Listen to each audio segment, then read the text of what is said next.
parang may napanood ako na nandun kayo sa yate Oh yeah, yung nag-surprise kami para kay Pat. at napanood ko pa, ikaw lang yata yung single doon. Kami dalawa na ni Ria yung single doon. Kaya parang sabi namin ni Ria, tayo na lang yung partners dito kasi kami lang yung walang partner nun. Parang for today's video tayo. Yes, muna for pala. today's video.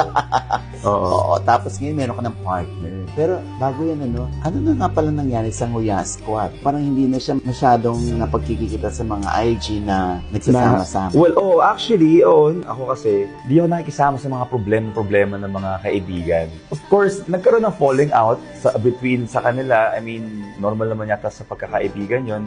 Pero ako sa totoo lang, di ako nakikialam sa kanila. Wala akong problema sa kahit sino sa kanila. It's not also my position to talk about it, pero hindi naman siya sa big deal na sobra. Pero nagka-falling out. Pero yeah, ako for me, wala ako sa gulo na yun. Sana mabuo.